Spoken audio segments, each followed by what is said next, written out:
আপনার বাড়িতে যদি আগুন লাগে, আপনার বাড়িতে যদি আগুন লাগে, তাহলে কি কোনো মানুষকে বলা লাগে যে আমার বাড়ির আগুনটা একটু নিভাও?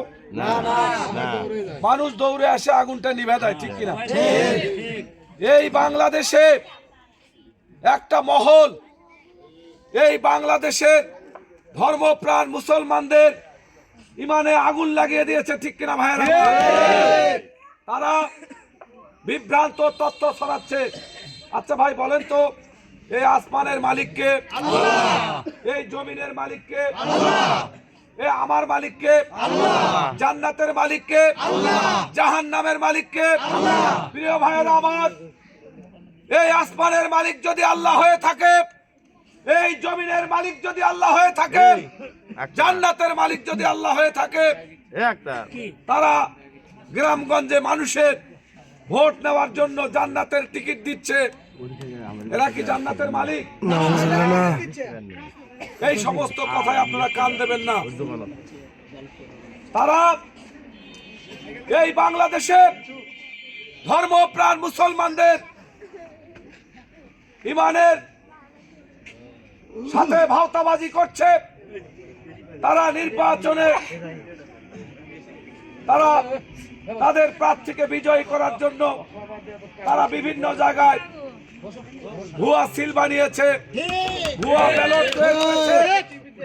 তারা এগুলো তৈরি করে তারা আমাদের ভোটের অধিকার থেকে আমাদেরকে বঞ্চিত করতে চায়, ঠিক কিনা ভাইয়েরা? প্রিয় ভাইয়েরা, আপনারা জানেন বিগত সময়ে এই বাংলাদেশে কোনো 17 বছর কোনো নির্বাচন হয়নি। দিনের ভোট রাতে করা হয়েছিল, আমরা ভোট দিতে পারিনি। আমরা একটু ভোট দেওয়ার জন্য প্রস্তুতি নিচ্ছি। ঠিক এমন সময় এই বাংলাদেশের যারা স্বাধীনতা চায়নি, এই বাংলাদেশে যারা খান সেনাদেরকে সহযোগিতা করেছিল, যারা এই বাংলাদেশে স্বাধীনতা বিরোধিতা করেছিল, তারা আজকে বাংলাদেশের পার্লামেন্টের ক্ষমতার মস্তদে এমপি হয়ে যাওয়ার স্বপ্ন দেখছে, ঠিক কিনা ভাইয়েরা? তাদের নেতা ডাক্তার শফিকুর বলে এই দেশ নাকি জিয়াউর রহমান স্বাধীনতার ঘোষণা করেন নেই। আপনি যদি আপনার পিতাকে অস্বীকার করেন, ডাক্তার শফিকুর রহমান আজকে তালুককানীপুর ইউনিয়নের এই নিভৃত পল্লী এলাকার একটি খুলি বৈঠক থেকে আপনাকে জানান দিতে চাই যে এই বাংলাদেশের অস্তিত্ব, যে সময় বাংলাদেশে দুর্যোগ হয়েছে, যে সময় ক্রাইসিস হয়েছে, সেই সময় জিয়াউর রহমান এই দেশের হাল ধরে 9 নম্বর সেক্টরে যুদ্ধ করে তিনি স্বাধীনতার ঘোষণা দিয়ে এই বাংলাদেশের স্বাধীনতা। আর আপনি বলেন যে জিয়াউর রহমান স্বাধীনতা ঘোষণা করেননি। লজ্জা লাগে, আফসোস, পরিতাপের বিষয়। আপনারা ইসলামের কথা বলেন, আপনারা কোরআনের কথা বলেন, আপনারা হাদিসের কথা বলেন, অথচ আপনারা মানুষের বিভ্রান্ত তথ্য দিচ্ছেন কোরআন হাদিসের, ঠিক কিনা ভাইয়েরা আমার?